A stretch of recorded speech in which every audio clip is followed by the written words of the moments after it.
Salam, xoş gördük dəyərli Cəbhə TV izləyicilər. Canlı yayımda hər birinizi salamlayıram. Xoş gördük. Həftənin ilk günüdür, həm də milli dirçəliş günümüzdür. Bütün xalqımızı təbrik edirəm. Azərbaycan müstəqilliyinə gedən yolda 17 noyabrın xüsusi önəmi və əhəmiyyəti var. 17 iyun ona görə də milli dirçəliş günüdür. Yəni xalqın ayaqlanması və SSR asıllığına, SSR tərkibindən çıxmasımız üçün proseslərin əsas başlanğıc günü hesab olunur. Bütün xalqımızı müstəqil olan Azərbaycan xalqını, suveren ərazilərə sahib olan Azərbaycan xalqını təbrik edirəm. Adət üzrə siyasi gündəmimizi açıq edəcəyik. Studiyanın qonağı isə Ümid Partiya sədrinin müavini analist Eldan bəy, xoş gəlmisiniz, salamlayıram sizi. Xoş gününüz olsun Vilayət bəy, mən də sizi də dəyərli Cəbhə TV-nin tamaşaçılarını da salamlayıram. Mən də bu gözəl bayram gün münasibəti ilə həm Cəbhə TV-nin tamaşaçılarını, həm ümumiyyətlə xalqımızı təbrik edirəm. Oradan da 1988-ci il 17 noyabr Azərbaycan tarixində bir oyanış tarixidir, bir azadlığa gedən bir dönüş nöqtəsidir. Və o dövrdən bu günə qədər və son bilirsiniz ki 70 il Sovet İmperiyası altında fəaliyyət göstəribdir Azərbaycan, istismar olunubdur Azərbaycan və 88-ci ilin 17 noyabrından başlayaraq artıq xalq öz sözünü deməyə və meydanlara axışmağa başladı və o gündən bu günə qədər artıq Azərbaycan tam müstəqil, azad bir ölkəyə çevrilibdir və bilirsiniz ki 2020-ci il və 2023-cü il antiterror əməliyyatından sonra da artıq Azərbaycanın ərazi bütövlüyü tam olaraq bərpa edildi. Və bu bayram münasibəti ilə bir daha təbrik edirəm Azərbaycan xalqını və Azərbaycanın müstəqilliyi əbədi olsun, azadlığımız daim olsun. İnşallah. Azərbaycan müstəqil ölkədə yaşamaq özü böyük bir uğur və nəticədir. Mən gündəlik mövzularımıza keçid eləmək istəyirəm. Siyasi gündəm mövzularına yeri gəlmişəm. Azərbaycan Prezidenti İlham Əliyevin Özbəkistan səfəri oldu. Bəlkə də əslində möhtəşəm və yadda qalan bir səfər idi. İstər Azərbaycan Mərkəzi Asiya üzrə keçirilən Məşvərət Şurasının tam hüquqlu üzvü seçilməsi, istərsə də liderlər arasında görüşlərdə və Prezident İlham Əliyevin çıxışında səsləndirdiyi fikirlər. Amma mən birinci bu məsələdən başlamaq istəyirəm. Tam hüquqlu üzv seçilməyimiz məsələsindən ki, bu Azərbaycana nə verəcək? Bilirsiniz ki, bu artıq deməli Daşkənddə keçirilən 7-ci sammit idi və Azərbaycan artıq 3-cü dəfə idi burada iştirak edirdi və 3-cü dəfədən artıq Azərbaycan buna qədər birinci, ikinci dəfə iştirakda artıq bir qonaq qismində Azərbaycan təmsil olunurdu və artıq bu deməli son 7-ci sammitdən sonra Azərbaycan da sizin də qeyd etdiyiniz kimi artıq həmin qurumun demək ki, tam hüquqlu üzvü seçildi. Yəni bu ümumiyyətlə bu günləri Azərbaycan bilirsiniz ki, Mərkəzi Asiya dövlətlərinin böyük əksəriyyəti türk dilli dövlətlərdir və Azərbaycan bu türk dilli dövlətlərdən bu ya digər formada və xüsusilə türk dilli dövlətlər təşkilatında demək fəaliyyət göstərirlər. Bu Orta Asiya Respublikaları, hansı ki bunu bilirsiniz ki Türkiyədə artıq bunu Orta Asiya Respublikaları deyil də belə deyək də Türk coğrafiyası adlandırılmasına deməli adlandırılmasını tələb edirlər, daha doğrusu təklif edirlər ki, artıq bu Orta Asiya məsələsindən çıxarın, yəni bu Türk coğrafiyası olduğuna görə artıq bu Türk dövlətləri adını alsın. Azərbaycanın bu Türk deməli Orta Asiya Respublikalarının əlaqələrinin genişlənməsi həm Azərbaycan üçün, həm də Orta Asiya Respublikaları üçün mühüm əhəmiyyət daşıyır. Qeyd etdiyim kimi, buna qədər həm Azərbaycanla Özbəkistan arasında, həm Azərbaycanla Qazaxıstan arasında strateji müttəfiqlik və tərəfdaşlıq haqqında müqavilələrimiz var və bilirsiniz ki, həm də tərəfdaşlığımız var. Və Orta Asiya Respublikaları da bu günləri təbii sərvətlərlə zəngin olan bir coğrafiyadır və bu coğrafiya xüsusilə qaz, neft və digər təbii sərvətləri biz nəzərə alsaq, yəni Azərbaycan bu coğrafiyaya daxil olması, yəni bu dövlətlərlə əlaqələrin qurulması həm Azərbaycan üçün, həm də digər dövlətlər üçün iqtisadi baxımdan əlverişli və səmərəli bir müttəfiqlikdir. Həm də Türk Dövlətləri Təşkilatının güclənməsi üçün, güclənməsi və böyüməsi üçün deməli real şərait yaradır. O nöqteyi nəzərdən Cənab Prezidentin də Daşkəndə səfəri və orada etdiyi çıxışlar bilirsiniz ki, yəni həmin dövlətlərlə, xüsusilə Qazaxıstanla, Qazaxıstanın Azərbaycanı deməli bilirsiniz, Qazaxıstan prezidenti Tokayev də Azərbaycanın bu qurumu tam hüquqlu üzv seçilməsi münasibətilə təbrik elədi və bu bir qələbə kimi qeyd elədi bunu ki, bu da Azərbaycanın bir uğurudur. Yəni Azərbaycan da hər zaman biz qeyd etmişik ki, Azərbaycan da bilirsiniz ki, Cənubi Qafqazın aparıcı dövlətlərindən biridir və bir coğrafiyanın digər coğrafiya ilə artıq birləşməsidir. Yəni inteqrasiyası, bəli. Bu iki artıq həm Cənubi Qafqazla Orta Asiya artıq bir coğrafiyada inteqrasiya edirlər və getdikcə indi hər halda Cənubi Qafqazda qeyd etdiyimiz kimi Ermənistanla Azərbaycan məsələsində müəyyən hələ ki sülh müqaviləsinin imzalanması prosesi tam başa çatmadığına görə müəyyən bir belə deyək də tam inteqrasiya formalaşmaya bilər. Amma gəlir həm də bu Türk coğrafiyası, Orta Asiya respublikaları ilə ortaq bazarın formalaşması, qeyd etdiyim kimi coğrafiyada çox zəngin təbii sərvətlər var və bu təbii sərvətlərin tək Asiya dövlətlərinə deyil. Çünki biz hər zaman qeyd etmişik, bilirsiniz ki, Qazaxstanda qazın olması, Qazaxstanda neftin, Türkmənistanda qazın olması və onların əsas alıcıları bu günləri Çin və digər Asiya dövlətləridir, həm də Rusiyadır. Amma bu günləri Azərbaycan vasitəsilə Avropa bazarlarına çıxış əldə edirlər həmin dövlətlər. Çünki zamanında Azərbaycan və Türkmənistan arasında bu Transxəzər layihəsinin həyata keçirilməsi bir layihə olaraq irəli sürülmüşdü və bu görüşlər artıq bu Transxəzər layihəsinin həyata keçirilməsi üçün atılan addımlardan biridir. Daha da reallaşmağa doğru addımlayır. Təbii ki, buna qədər də bizim əslində əlaqələrimiz var idi. Siz vurğuladınız onu. Yer gəlmişdən Qarabağın tikinti bərpa məsələsində də həm Özbəkistanın, həm Qazaxıstanın da iştirakı olub və digər şəkildə Prezident İlham Əliyev də çıxışında əslində bildirmişdi ki, xüsusilə qeyd edirəm ki, artıq Füzuli şəhərində Mirzə Uluqbay adına məktəb və Kurmanqazı adına Uşaq İncəsənət Mərkəzi, Ağdamda isə Manas məktəbi fəaliyyət göstərir. Bu, Özbək, Qazaq və Qırğız qardaşlarımızın hədiyyələridir deyə. Bu yaxınlarda məscid də tikiləcək. Bildirib ki, bu ilin oktyabrında, 2025-ci ildə Füzulidə Türkmənistanın qardaşlıq dəstəyinin rəmzinə çevriləcək məscidin təməli artıq qoyulur. Yəni, yaxın vaxtlarda bu, yəni əslində bizim inteqrasiya məsələmiz ayrı-ayrılıqda bu dövlətlərlə var idi. Amma ümumi olaraq Mərkəzi Asiya şəklində bir əməkdaşlıq gələcək üçün Zəngəzur dəhlizində bazarını nəzərə alsaq, bu kifayət qədər böyük bir... O nöqteyi nəzərdə mən qeyd etmək istəyirəm ki, yəni bu həm Azərbaycan üçün, Azərbaycan inteqrasiya eləməsi üçün o Mərkəzi deməli Asiya dövlətlərinə, həm də həmin dövlətlərin Azərbaycan üçün əlaqə, Azərbaycanla və Cənubi Qafqazla deməli inteqrasiya eləməsi, əlaqələrin qurulması bu ticarət baxımından çox əlverişlidir. Qeyd etdiyim kimi, Türkmənistan qazını Avropaya çıxarda bilmir, amma ən böyük arzularından biri bu yaxınlarda bilirsiniz ki, Amerika Birləşmiş Ştatlarında da görüş oldu. 5 və +1 formatında. Yəni bu həmin o 5 deməli Asiya dövlətləri artıq burada deməli coğrafiyada fərqli bir proses gedir. Geosiyasi bir proses gedir. Bu prosesdə Azərbaycan artıq tərəfdir. Və bu qeyd etdiyimiz həmin bu təşkilat artıq Azərbaycanı öz içərisinə alması bu həmin təşkilat üçün bir dividenddir. Yəni qeyd etdiyimiz kimi tranzit yol, daşıma yolu, logistika Azərbaycandan keçir. Bilirsiniz ki, Çin, Qazaxıstan, Xəzər üzərindən Azərbaycan və Avropaya daşıma xətti bu xətt üzərindən. Artıq ki, biz artıq 9 Avropa ölkəsindən qaz satırıq. Yəni bu kifayət qədər kəmərlərin olduğu və infrastruktur. Bəli, biz bütün infrastruktur olduğuna görə, bəli, bütün infrastruktur bizdə olduğuna görə, yəni həmin qeyd etdiyim dövlətlər, xüsusilə Türkmənistanı və həm də Qazaxıstanı mən burada qeyd etmək istəyirəm ki, Özbəkistan'da, yəni digər dövlətlərlə də, tək Qırğızıstanla da, Türkmənistanla da, digər dövlətlərlə də bizim bu və ya digər formada əlaqələrimiz var. Bizə də iqtisadi dividend. Həm bəli, əlbəttə ki, bizim tranzit xərcləri ala bilərik ən azından. Yəni bu kifayət qədər.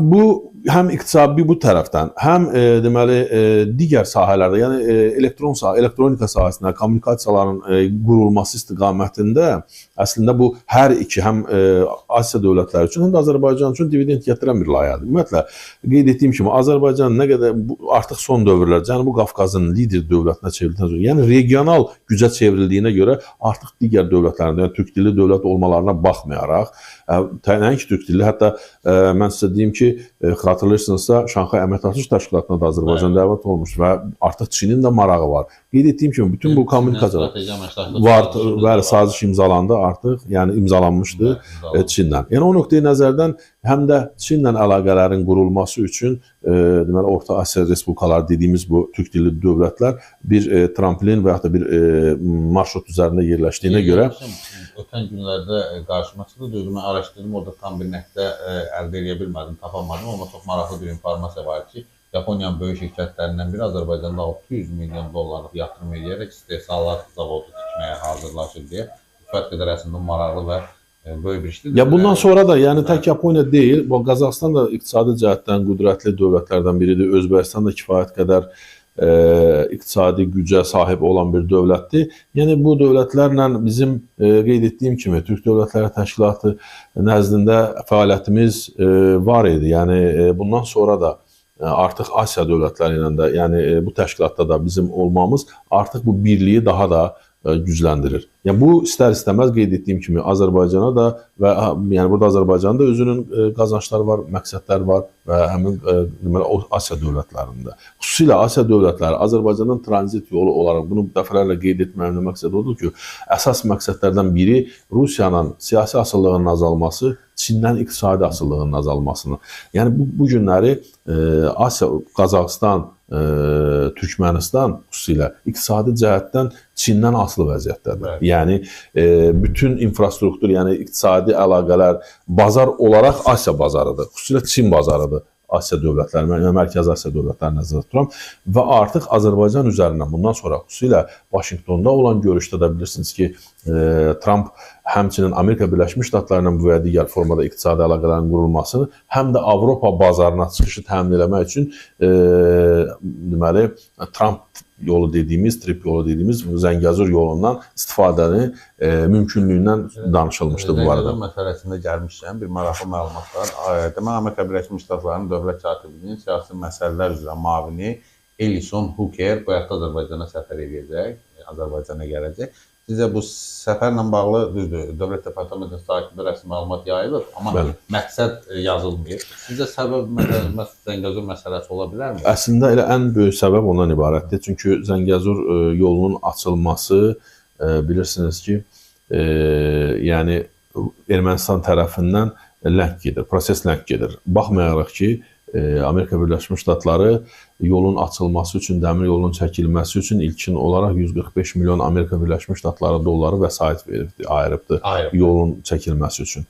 Və Ermənistan baş naziri də hökumətin iclasında bilirsiniz ki, qeyd etdi ki, 2026-cı ilin birinci yarısında layihələndirmə başlayacaq, ikinci yarısından isə tikintiyə başlanacaq. Bu tikinti bərpa işləri niyə ikinci yarısı? Bunu da biz sizdən, bəli, seçki məsələsinə görə bu əsasən ikinci yarısı nəzərdə tutulur. Amma seçkinin ola bilsin ki, bu da ehtimallardan biridir ki, həm demək, bu layihənin Amerika Birləşmiş Ştatları yolun açılması üçün həm deməli belə deyək də tələsdirir Ermənistanı ki, artıq bu yolun açılmasına başlanılmalıdır. Yəni bir ilkin addım atılmalıdır. Dəmir yolu üçün və yaxud da quru yolu üçün fərqi yoxdur. Yəni artıq bir proses, iş prosesi başlamalıdır. Amma layihələndirməyə artıq bunlar növbəti il nəzərdə tutulur. Yəni həm Amerika Birləşmiş Ştatlarının, həm də Azərbaycan tərəfinin belə deyək də təsiri ilə artıq Ermənistan tərəfi deməli bu layihənin başlanmasına start veribdir. Və Amerika Birləşmiş Ştatlarının qeyd etdiyiniz nümayəndəsinin də bura gəlməsində həm də Ermənistana onun səfəri olacaqdır. Hər iki ölkəyə səfər olacaqdır və mən düşünürəm ki, böyük ehtimalla səfərin əsas məqsədi qeyd etdiyiniz Zəngəzur dəhlizinin və 6 günlük səfərdir. Bəli, bunun 15-dən 21-nə qədər hər iki ölkəyə səfər edir. Bəli, hər iki ölkəyə səfər olacaqdır. Yəni bunun da əsas məqsədi mən düşünürəm ki, Trump yolunun bizim Zəngəzur və yaxud da orta dəhliz dediyimiz yolun inşasını və yaxud da yolun daha qısa bir müddətdə deməli açılmasını təmin etməkdir. Yəni maksimum tezləşdirmək belədir ki, bu yenə də deyirəm, mane olan qüvvələr var. Xüsusilə Rusiya son dövrlər bilirsiniz ki, Ermənistanda yenidən aktivləşibdir. Rusiyaya bağlı olan qüvvələr. Çünki Rusiya anlayır ki, əgər Zəngəzur dəhlizi açılarsa və bu Amerika Birləşmiş Ştatları tərəfindən, şirkətləri tərəfindən mühafizə olunarsa, bu artıq Amerikanın burada varlığı deməkdir. Və Rusiyanın Cənubi Qafqazda son qalası əslində bu günləri Ermənistandır. Ermənistandan da artıq Rusiyanın çıxma ehtimalı var. Yəni oradan çıxma ehtimalı daha çox, daha da getdikcə güclənir. O nöqteyi nəzərdən Rusiyada Ermənistan daxilində siz qeyd etdiyiniz kimi 2026-cı ilin iyun ayında keçiriləcək parlament seçkilərinə artıq start verir. Rusiya tərəfi start verir. Ermənistan tərəfini demirəm. Bu Ermənistanda daha doğrusu Rusiyanın o əlatlarının fəaliyyəti siyasətçilərlə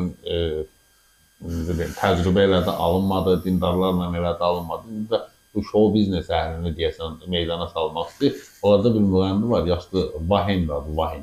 Bir müğənni var, bugün bir açıqlama verir ki, 44 günlük müharibənin eynisi yaşanır Ermənistanda, amma bu dəfə biz kilsəni müdafiə eləmək istəyir. Yəni Paşinyanın kilsəyə hücumlarını, kilsə ilə dolayısıyla, bəli, dolayısıyla müharibə ilə müqayisələndirib. Bu da təbii ki, Rusiya jargonudur. Bəli, tamamilə doğrudur. Yəni əslində bu proses yəni gözlənilirdi. Yəni bu deyək ki, gözlənilməyən bir prosesdir. Yox, yəni əslində gözlənilirdi. Amma qeyd etdiyiniz kimi yəni həm də Amerika Birləşmiş Ştatlarının rəsmi nümayəndəsinin gəlməsi bu və ya digər formada həm də Ermənistanda, Azərbaycana aydın məsələdir. Azərbaycandan və Ermənistanla da bilirsiniz ki, Amerika Birləşmiş Ştatları arasında tərəfdaşlıq və həm də strateji tərəfdaşlıq haqqında müqavilə var onların. Və Bidenlə imzalanmış. Fərqi yoxdur, Amerika Birləşmiş Ştatlarıdır. Yəni zaten Biden oldu, bugün Trump da sabah yenidən başqa birisi ola bilər. Yəni Amerikanın nümayəndəsidir əslində. Yəni deməyim odur ki, artıq proseslər, yəni Cənubi Qafqazda artıq proseslər bundan sonra mən düşünürəm ki, daha da bir dinamik hal alacaqdır. Və mən düşünürəm ki, əsasən Amerika Birləşmiş Ştatları nümayəndəsinin bura gəlməsindən məqsəd Zəngəzur dəhlizinin açılması, Tramp yolunun açılması istiqamətində bu və digər formada məsləhətləşmələr və sülhün əldə olunması, yəni 8 avqustda Amerika Birləşmiş Ştatları Vaşinqtonda paraflanmış sənədlərin icrasının həyata keçirilməsinə dəstək olmaqdır. Mən başqa bir, burada bir fərqli bir şey görə bilmərəm. Həm də qeyd etdiyimiz kimi, baxın, burada biz uyğunluq aparsaq, həm bayaq mən qeyd etdim ki, Asiya ölkələrinin Amerika Vaşinqtonda görüşü, ondan əvvəl Cənubi Qafqaz ölkəsinin, iki ölkəsinin Vaşinqtonda görüşü və Azərbaycanın bu günləri həmin təşkilata üzv olması artıq bu inteqrasiya, bu coğrafiya genişlənir. Bu coğrafiyanı, bu logistika xəttini, tranzit xətti əldə saxlamaq üçün Amerika Birləşmiş Ştatları burada olmalıdır. Yəni bölgədə olmalıdır. O nöqteyi nəzərdən yəni nümayəndənin gəlməsi əslində həm də bu yolun ümumiyyətlə Çindən başlayan yoldan söhbət edirəm. Tək mən bu orta dəhlizdən mən söhbət edirəm. Tək şeydən Zəngəzur dəhlizindən Tramp yolundan söhbət getmir. Ümumi bu coğrafiya nəzarəti həm də öz əlində saxlamaq üçün, Rusiyanı buradan kənarlaşdırmaq üçün mən düşünürəm ki, bu məsələlərdə böyük ehtimalla... Bu zaman da onun üçün müsaiətdir, kifayət qədər ideal zəmin yaranıb. Bugünkü gün bəli, Amerika üçün bəli. Çox ideal bir zəmin yaradı. Bu da Rusiyanın təbii ki, öz günahıdır. Zamanında o aqressiv və işğalçı siyasəti ilə Qafqaza yaxınlaşmasaydı, bugün vəziyyət daha... Rusiya ondan artıq, biz hər zaman qeyd eləmişik, Rusiyanın apardığı siyasət belə olub. Rusiya işğalçılıq siyasəti, parçala, hökmranlıq et siyasəti. Rusiya bu günlərdə postsovet ölkələrinə öz forpostu kimi baxır. İstənilən negativ hadisədə Rusiyanın adı var. Yəni mütləq şəkildə bütün ölkələrdə, tək Azərbaycanda. Deyirəm, bütün postsovet ölkələrin hamısında Rusiyanın bu və ya digər formada təsiri var. Və təsir də qeyd etdiyim kimi, yəni həm ən tez belə deyək də və postsovet ölkələrindən Pribaltika ölkələri idi ki, bu günləri həmin ölkələr daha çox təhdid altındadır. Ukrayna-Rusiya müharibəsi fonunda daha çox təhdid altındadır. Elə bir problem olan kimi istiqaməti yönləndirir Latviya, Litva, Estoniya. Latviya, Litva, Estoniya Rusiyanın əsas bu günləri hədəflərindən biri də deməli Baltikanın ölkələrdir. O nöqteyi nəzərdən yəni Rusiyanın apardığı siyasət yanlış siyasət həmişə belə olub. Artıq belə deyək də SSR dağılıb. Bayaq biz qeyd etdik, bu günlər 88-ci ildə başlayan bir proses, 17 noyabrdan başlayan proses artıq müstəqilliyimizi əldə elədik biz. 91-ci ildə biz BMT-yə bir müstəqil Azərbaycan dövləti olaraq daxil olduq və bunu həzm eləyə bilmir Rusiya. Tək Azərbaycan deyil, qeyd etdiyim bütün ölkələrdə bunu həzm eləyə bilmir. Və bu günləri burada baş verən hər hansısa prosesi əslində ölkə daxilində, bu Azərbaycanın öz daxili məsələsidir, tutaq ki, Ermənistanın daxili məsələsidir və yaxud da Gürcüstanın və yaxud da ki, Orta Asiya respublikalarının öz daxili məsələləri. Amma bu və ya digər formada Rusiya mütləq burnunu soxur, mütləq müdaxilə edir və orada baş verən proseslərdə mütləq şəkildə Rusiyanın bir barmağı vardır. Bu belə də bəli, mənfi mənada. Gəlmişkən Rusiya demişsən, Almaniya tərəfinin belə bir xəbərdarlığı var ki, Rusiya NATO müharibəsi başlaya bilər zamanında. Zaman bu fikirlər gündəmə gəlir əslində, amma Almaniya hökumət tərəfindən belə bir fikrin səsləndirilməsi bəs-qədər əslində ciddi nələrin olacağına bir fikir formalaşdırır. Siz necə düşünürsünüz? Baxın Vilayət bəy, bu NATO-Rusiya qarşı durması sualı ilə tez-tez rastlaşır. Ümumiyyətlə,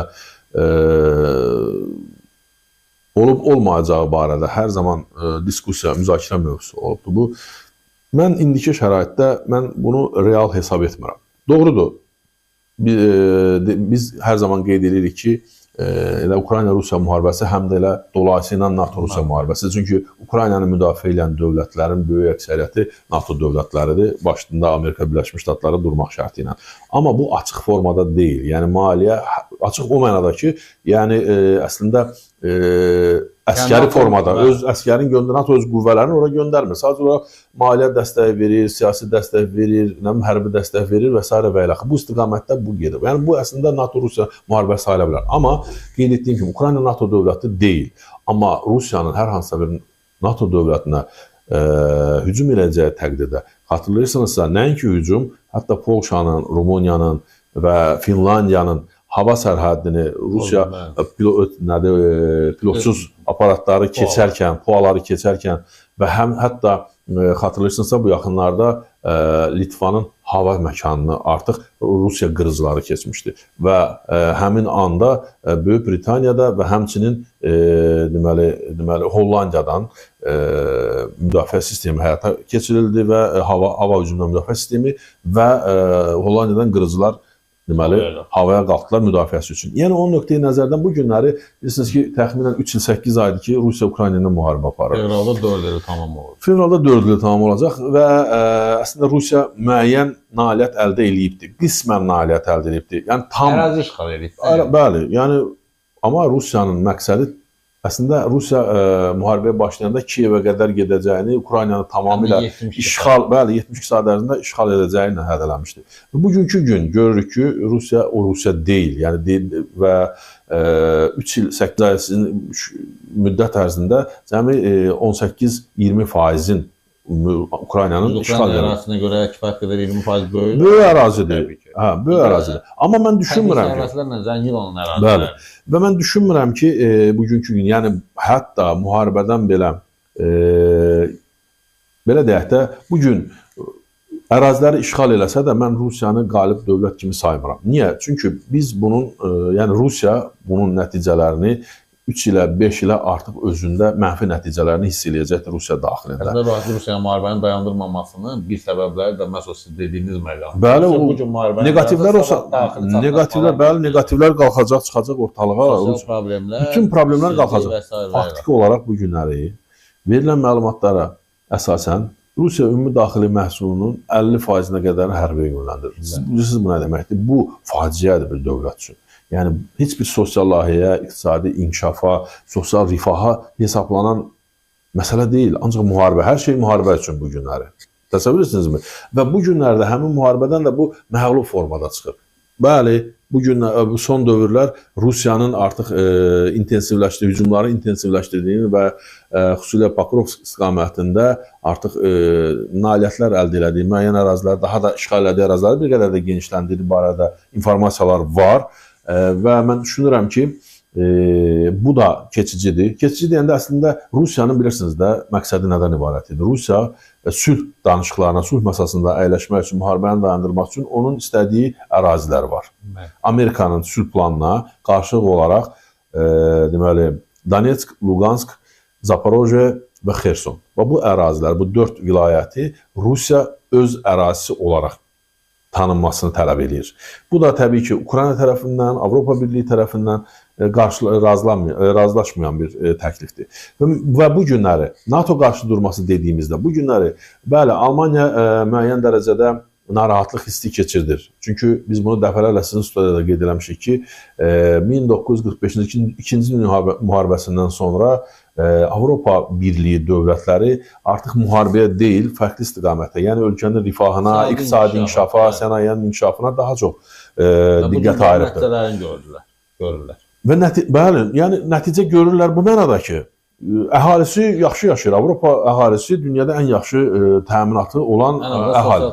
Sosial təminatı olan deməli coğrafiyadır. Amma hər hansısa bir xarici müdaxilədə görürsünüz acizlik nümayiş etdirirlər. Hətta Amerika Birləşmiş Ştatlarının əlin götürəndən sonra Ukraynanın üzərindən Avropa Birliyi dövlətləri bir o qədər 27 dövlət tək Ukraynanın müdafiəsini təmin edə bilmirdilər. Təbii. Bunu da təbii qəbul etmək lazım. O nöqteyi nəzərdən Almaniyada müəyyən dərəcədə bilirsiniz ki, Rusiyanın da əsas hədəf ölkələrindən biri Almaniyadır, digəri isə Fransadır. Yəni bu iki Avropa Birliyinin, Avropa İttifaqının bəli iki dövlətdir. Bu dövlət də digər dövlətlərdən fərqli olaraq həmişə Rusiyaya qarşı radikal mövqedən çıxış edir. O nöqteyi nəzərdən əslində bu Almaniyanın bilirsiniz ki, sizin də qeyd etdiyiniz kimi NATO qarşı durması olacaq kimi bəyanatlarının səsləndirilməsi əslində qorxudan deyil, mən düşünürəm ki, həm də bir informasiya müharibəsidir. Burada bir şey yoxdur. Mən düşünmürəm ki, Rusiya, bugün bataqlıqda olan Rusiya özünü daha dərin bataqlığa salsın. Yəni bu NATO ilə qarşı durma nə deməkdir? Hətta Rusiyanın tərəfində olan, Rusiya-Ukrayna müharibəsində Rusiyanın tərəfində olan Avropa dövləti başçısı, Macaristanın başçısı Orban belə Rusiyanın Avropa ilə müharibə eləyəcək gücdə olmadığını etiraf edir ki, yəni 130-140 milyon əhali Rusiyadadır, 400 milyon əhali Avropadadır və hərbi deməli sənayesinə baxanda da ümumiyyətlə hərbi gücünə baxanda da müqayisə olunmayan dərəcədə. Çünki NATO dövlətidir. Ən azından burada Amerika da var, burada Türkiyə də var və digər bu coğrafiyada olmayan dövlətlər var ki, yəni həmin coğrafiya Avropanın təhlükəsizliyinə bilirsiniz ki, NATO-nun deməli 4-cü və 5-ci bəndinə əsasən əsasnaməsinə. Yəni əslində sizin dediyiniz məsələyə razıyam. Xatırlayırsınız ki, neçə ay bundan əvvəl Rusiya fuası Rumuniyada bir binaya dəymişdi. Putin səviyyəsində üzrxahlıq verə bilər ki, yəni bu səhvlə, yanlışlıqla olan məsələlərdir. Biz Ukraynaya aid nəyisə vurmaq istəyirlər, nəsə belə bir şey. Yəni bu da onu göstərir ki, Putin belə bu gün NATO ilə müharibə eləmək istəmir. Yəni müharibə dediyimiz Rusiya NATO ilə ancaq nüvə müharibəsi eləyə bilər. Yəni bu günləri başqa o da müharibə deyil. O da müharibə məsələdir. Vəssalam. Yəni o nöqteyi nəzərdən bəli Almaniya ola bilsin ki, müəyyən əndişələri var. Yəni özünü müdafiə edəndə bu günləri Almaniyaya çatmaq üçün ki, soyusun məsələ. Bəli. Yəni bu informasiya müharibəsi. Bəli, informasiya müharibəsi. Burada bir şey mən düşünmürəm. Yenə deyirəm ki, bataqlığa batmış Rusiya, mən düşünmürəm ki, bundan sonra da ya Almaniya, ya Fransa, ya hətta Polşaya əslində hücum eləsin. Elə Polşaya hücum eləmək, Almaniyaya hücum eləmək kimi bir şey. Eyni şey. O nöqteyi nəzərdən və bu Rusiya-Ukrayna müharibəsində mən qeyd etmək istəyirəm ki, artıq o deməli adını sadaladığım vilayətlərin, ərazilərin artıq Rusiya tərəfindən işğal olunması və Amerika Birləşmiş Ştatlarında son dövrlər həm Ukraynaya, həm də Rusiya tərəfinə bilirsiniz ki, baskıları artıq daha da güclənibdir. Mən düşünürəm ki, bir müddətdən sonra artıq bu müharibə sona çatacaqdır. Və bu müharibənin də sona çatması indi müharibəni sona çatdırmaq üçün Ukrayna tərəfinə daha ciddi baskılar eləyir Rusiya. Bu hücumların arxasında əslində Rusiya Ukraynanı o vilayətlərin, o ərazilərin itirilməsi ilə barışması dayanır. Ki, qarşıdan bilirsiniz ki, qış gəlir, yəni soyuq qış ayları gəlir və Rusiyanın da bu günləri hədəfə aldığı obyektlərin böyük əksəriyyəti bilirsiniz ki, deməli enerji qaynaqlarıdır. Bəli. O nöqtə həm elektrik Ukrayna əvvəldən başlamışdı. Rusiya artıq yenidən yəni bu istiqamətdə hərəkət edir ki, xalq arasında səfirliyi də artıq ikinci dəfə səhv eləmiş, 2 dəfə o səhv ediblər. Allah üçüncüdən saxlasın. Yəni biz notamızı verdik təbii olaraq haqlı olaraq Rusiya tərəfindən, amma yəni Rusiyanın bu hərbi bu raketləri kim atırsa onlara araqlara verməsinlər, yəni çox itməsinlər onlar. Ya əslində mən düşünmürəm ki, bu təsadüfi olan bir şeydir. Mən bəli, təsadüf deyil. Yəni təbii ki, hər bir ölkə müharibə edən ölkə bilir ki, ölkənin ərazisində hansı dövlətin səfiri, hansı ərazidə yerləşir və xüsusilə Azərbaycan səfirliyinin yerləşdiyi ərazi mülki əhali ilə əhatə olunmuş. Yəni orada heç bir strateji və yaxud da hərbi deməli baza və yaxud da səfirlilər bütün ölkələrdə o cür məkanlarda. Yəni bəli. Yəni bu normal beynəlxalq. O nöqteyi nəzərdən, yəni ora bu ikinci dəfə düşməsi təbii ki, sizin dediyiniz kimi bu mən düşünmürəm ki, təsadüfdür. Təşəkkür edirəm Anar bəy, çox sağ olun. Mən təşəkkür edirəm. Dəvətimi qəbul elədiniz, gəldiniz. Dəyərli Cəbhə TV izləyiciləri, hər birinizə dərin təşəkkürümü bildirirəm. Bizi izləməyi unutmayın. Biz həftənin 5 günü canlı yayında oluruq. Bizi izləyin, bəyənin, paylaşın ki, daha çox insan yayından məlumatlı ola bilsin. Kanala da abunə olmağı unutmayın. Sağ olun, növbəti canlı yayınlarda görüşmək ümidi ilə hələlik.